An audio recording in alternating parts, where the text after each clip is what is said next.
Hey guys, welcome back. It is Olivia here, your resident American, currently navigating the wild, wonderful, and occasionally baffling world of the United Kingdom. If you are new here, I moved from the States to the UK thinking I knew what I was getting into. I mean, we speak the same language, right? We watch the same movies. How different could it be? Oh, honey, you have no idea. Today we need to have a serious sit-down chat. I need to deprogram you. Because if you are sitting in Ohio or Texas or California right now, dreaming of your Bridgerton life across the pond, you are being fed a diet of absolute lies. Not malicious lies, but cultural myths that have been repeated so many times we just accept them as facts. I used to believe them too, and then I moved here, and reality hit me like a double-decker bus. We are going to break down the 7 biggest myths Americans believe about the UK, but we are not just going to skim the surface. We are going deep. I'm talking historical context, weird laws, psychological breakdowns, and the stuff they don't tell you in the guidebooks. So grab a beverage, coffee, tea, soda, whatever, and let's get into the nitty-gritty of what life is actually like here. Let's start with the big one. The liquid gold. Myth number 1, the tea obsession. You think you know this one. You think, okay, Olivia, I know they drink tea. But you think it's this fancy pinkies out high tea situation happening at 4 p.m. every day with cucumber sandwiches and scones. You think it's about sophistication. Here is the truth. Tea in the UK is not a beverage, it is a punctuation mark for the day. It is a psychological crutch. It is the answer to everything, but it is rarely fancy. In the US, if you have a crisis, we might grab a beer or go for a run or call a therapist. Here, the kettle goes on. It is an immediate primal reflex. Bad news, kettle. Good news, kettle. Awkward silence, kettle. I read a statistic recently that said the British drink about 100 million cups of tea a day. That is almost 36 billion cups a year. But here is the kicker. It is almost never that loose leaf fancy stuff. It is a tea bag, usually a brand like Yorkshire or PG Tips, thrown into a mug that says world's okayest golfer, squeezed against the side of the cup with a spoon, and drowned in milk. And we need to talk about the water. I was literally shocked when I learnt this. The tea tastes different depending on where you are in the country, because of the water hardness. In London and the southeast, the water is hard, meaning it has high mineral content like calcium and magnesium. If you brew tea there, you sometimes get this weird oily film on top called scum. I am not making this up. Tea companies actually formulate specific hard water blends to combat the scum. That is how serious this is. It's chemistry. Also, historically, this obsession didn't start because the British just loved the taste of leaves. It goes back to the 1600s. Catherine of Braganza, a Portuguese princess who married King Charles II, made it trendy, but then the East India Company got involved and it became a massive global trade engine. For a long time, it was an upper-class luxury. It wasn't until the 19th century that the price dropped enough for the working class to drink it. And why did the working class drink it? Because the water was unsafe. You had to boil the water to not die of cholera, and tea masked the taste of the boiled water. Plus, the sugar gave factory workers a caloric energy spike. So this cozy tradition is actually rooted in industrial survival and safe hydration. But here is the counter-argument that Americans don't realize. Coffee culture here is exploding. It is huge. You walk down a high street and it is wall-to-wall artisan coffee shops. Flat whites, which are like a latte but with less foam and more punch, originally from Australia, New Zealand, are basically the national fuel for anyone under 40. So while the tea myth is true, it's not the only truth. You won't be deported for ordering a double espresso. Let's get to myth number 2, the weather. Specifically that it rains 24/7. I had friends back home sending me care packages with heavy-duty ponchos and rubber boots because they thought I was living in a literal rainforest. Here is the truth. It does not actually rain that much in terms of volume. London actually gets less annual rainfall than NYC, Miami, or Sydney. I was shocked when I saw the data. The difference is the type of rain and the duration of the grey.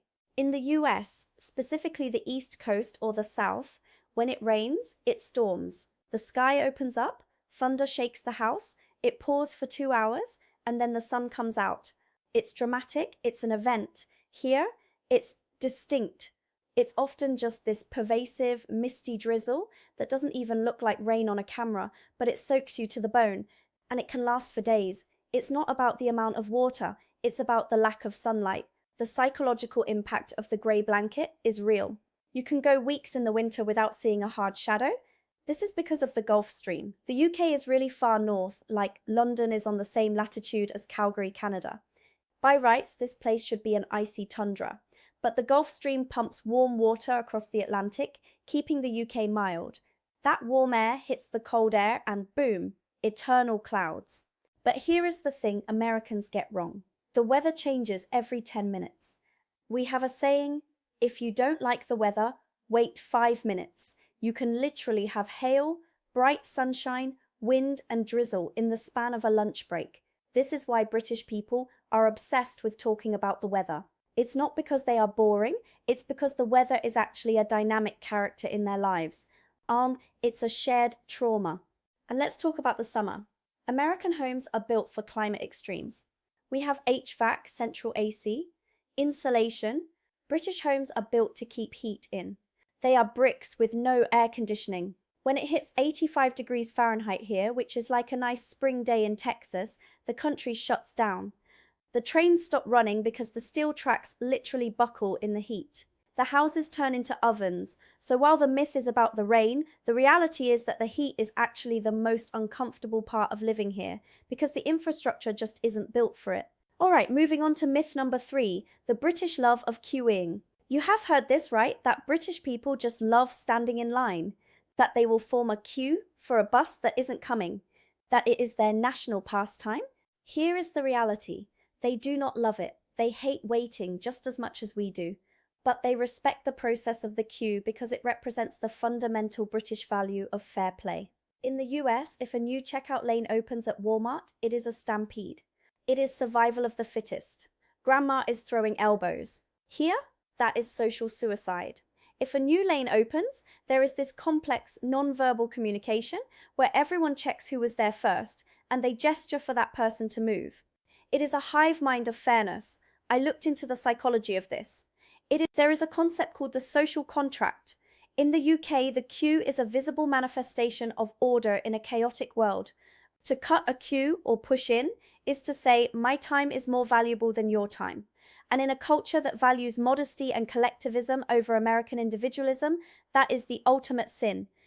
There was actually a study done during the London riots years ago.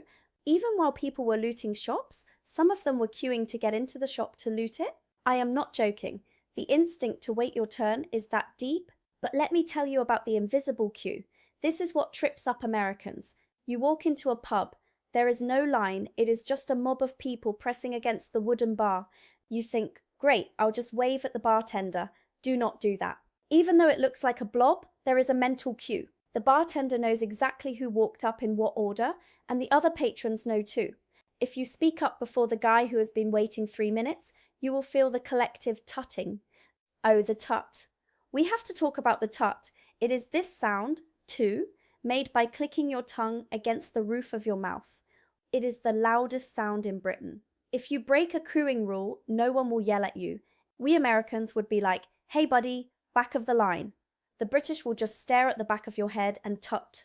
And somehow that passive-aggressive silence hurts so much more. It crushes your soul. So the myth is that they love queuing. The truth is they love justice. Myth number 4. British people are stiff, reserved, and polite. We think of the British as Hugh Grant in Notting Hill. Stuttering, polite, emotionally repressed, very keep calm and carry on. Here is the truth. British people are savage, and I mean that in the best way possible. The culture is built on a foundation of banter, bants. But in the US, if we like someone, we compliment them. Oh my God, I love your shoes. You're so smart. Here, if they like you, they will roast you. They will take the mickey out of you relentlessly. It is a sign of affection. If a British person is being extremely polite to you, it probably means they don't know you or they don't like you. Politeness is a barrier. Insults are an invitation. And the swearing. Americans clutch your pearls. The C word. You know the one. The one we basically never say in the US unless it's a nuclear argument. Here, it's punctuation. It's used as a term of endearment. All right, he's a good kind. You will hear grandmothers say it. You have to desensitize yourself to it immediately. Also, there is a deep underlying current of sarcasm that Americans often miss. We tend to take things literally. If a British person says, "Oh, that's a bit of a bold choice for a paint color," an American hears, they think it's bold, brave. The British person actually means, "That is the ugliest color I have ever seen, and you have ruined your house." You have to learn to decode the understatement. "I'm a bit annoyed" means "I am furious." "It's not bad" means "it is absolutely amazing." "With all due respect" means "you are an idiot." It is a linguistic minefield, but once you crack the code, it is so much fun. It is intellectually stimulating. You always have to be on your toes. And let's talk about tall poppy syndrome. In the US, we love success stories. "I made $1 million, I'm the best," we cheer for that. Here, bragging is a cardinal sin. If you act like a tall poppy, growing higher than the others, the culture will cut you down. You have to be self-deprecating. If you win an award, you have to say, "Oh, it was just luck, everyone else was better." If you brag, people will instantly dislike you. It took me a long time to learn to tone down my American enthusiasm. I had to learn the art of the humble moan. Myth number 5. Driving on the left is impossible. Everyone told me, "Olivia, don't drive, you'll die. You'll crash." Americans are terrified of the left side of the road. Here is the truth. The left side is easy. Your brain adjusts in about 20 minutes.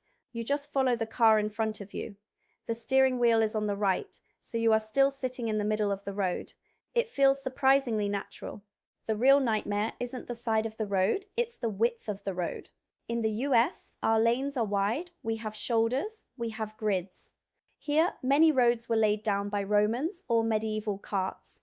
They are narrow, winding ribbons of terror bordered by stone walls or hedges that will scratch your paint off. You will find yourself driving down a two-way country lane that is literally only wide enough for one car. You come face to face with a tractor, and one of you has to reverse half a mile to a passing place. It is a test of nerve and reversing skills that they do not teach you in American driver's ed. And we need to talk about the gears. In the US, like 95% of cars are automatic. Here, manual transmission, the stick shift is still the standard.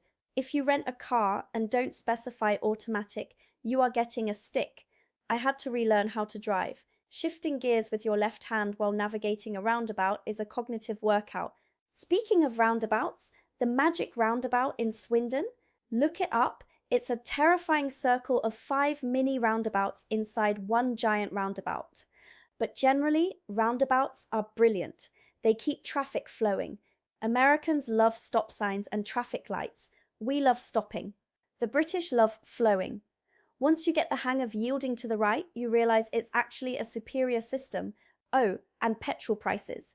Gas here is sold by the litre, not the gallon, and it is expensive. We are talking usually double what you pay in the US. That is why the cars are smaller. You don't see many giant pickup trucks here because it would cost a mortgage payment to fill the tank. Myth number 6, the cost of living. There is this idea that London is the most expensive place on earth and you will go broke immediately. Or conversely, that because healthcare is free, life is cheap. Here is the truth. It is a mixed bag of financial shocks. Let's start with the good news, groceries. I was literally shocked by how cheap high-quality food is here. You can get a bag of fresh carrots for 40 pence. That's like 50 cents. Bread, milk, cheese, it is all significantly cheaper than in the US, and the quality is higher because EU food standards forbid a lot of the chemicals and corn syrup we use in the States. You don't have to go to Whole Foods to get organic. The regular stuff at Tesco is pretty clean. And yes, the NHS, I have lived here for years, and I still get giddy when I walk out of a doctor's appointment without paying a copay. I broke my wrist last year. X-rays, cast follow-up appointments, physical therapy, total cost $0. That feeling of financial security regarding your health is priceless. It changes your stress levels. But then there are the taxes. VAT, value-added tax, is 20% on almost everything you buy. And it's included in the sticker price, so you don't get the shock at the register, but you feel it in your bank account. Then there is council tax. This is a monthly bill you pay to your local government for trash, police, etc. It can be like $200, $300 a month on top of your rent. And the salaries. This is the hard truth. Salaries in the UK are generally much lower than in the US for the same job. A tech job that pays $120K in San Francisco might pay £50K, about $65K in London. But you have to balance that against the fact that you aren't paying for health insurance, you aren't paying as much for groceries, and this is huge, you get vacation time. The statutory minimum vacation time here is 28 days. 28. In the US, we are lucky to get 10. The work-life balance is fundamentally different. People work to live. They don't live to work. At 5:30 p.m., the office clears out. People go to the pub. They have hobbies.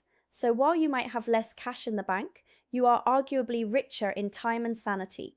Myth number 7, the housing situation, or as I like to call it, the castle delusion. You watch The Holiday, you watch Downton Abbey, you think you're going to move here and live in a cute stone cottage with a roaring fireplace and a vast lawn. Here is the truth. British housing is small, like really small. The UK has some of the smallest average floor space for new builds in Europe. If you are coming from an American suburb with a 2-car garage, a kitchen island the size of an aircraft carrier, and a walk-in closet, prepare for claustrophobia. Let's talk about the terraced house. This is where most people live. It's a row of houses all joined together. You share walls with your neighbors on both sides. You can hear them sneeze. You can hear them watching TV. And the quirks. Oh my God, the quirks. Let's talk about the washing machine. In the US, the laundry gets its own room, or maybe it's in the basement. Here, the washing machine is in the kitchen, usually right next to the oven where you are cooking your lasagna. It was bizarre to me at first. I'm slicing vegetables and my underwear is spinning at 1,400 revolutions per minute right next to my knee. The reason is historical plumbing. It was cheaper to keep all the water pipes in one room at the back of the house. And carpets. Americans, we need to discuss the British love affair with carpets. They put carpet everywhere. I have seen carpeted bathrooms. I have seen carpeted kitchens. It is changing now with the younger generation, but you walk into an older rental and it's wall-to-wall fuzz. But the biggest shock regarding housing isn't the size, it's the law. In the US, you buy a house, you own the house and the land. There is a system called leasehold. You can buy a house or an apartment for $500,000, but you might only own the right to live in it for 99 years, while some aristocrat actually owns the ground underneath it and you have to pay them ground rent every year. It is a feudal hangover that drives me insane. It's something you really have to watch out for as an expat. Also, closets don't exist. They just don't. You have to buy wardrobes, big wooden furniture pieces, because the houses weren't built with built-in storage. So your tiny room gets even smaller because you have to cram a giant wooden box in there to hang your clothes. So where does that leave us? The UK isn't a theme park. It isn't a fairy tale of castles and polite tea parties. It's a real gritty, complicated, hilarious, wet, ancient, modern, confusing place. The houses are small, but the history is huge. The roads are narrow, but the adventures are vast. The people might not hug you within 5 seconds of meeting you like an American would, but once you earn their friendship through a trial of sarcasm and bad weather, they are friends for life. I came here looking for the version of Britain I saw in movies. I didn't find it. I found something much weirder and much better. I found a place where a cup of tea really does solve problems, where standing in line is a moral duty, and where calling your friend a terrible name is the highest form of love. If you are thinking of moving here or just visiting, throw away the guidebook. Forget about the Queen, God rest her soul, and the castles for a second. Go to a pub with a flat roof. Eat a sausage roll from Greg's. Complain about the rain to a stranger at a bus stop. That is the real UK, and honestly, I wouldn't want to be anywhere else. Thanks for hanging out with me for Storytime today, guys. If you enjoyed this deep dive, make sure you smash that like button. Wait, that's too American. Please do consider clicking the like button if it's not too much trouble. And let me know in the comments, which of these myths did you believe? Or if you're British, how badly did I butcher the explanation of the magic roundabout? See you in the next one. Cheers!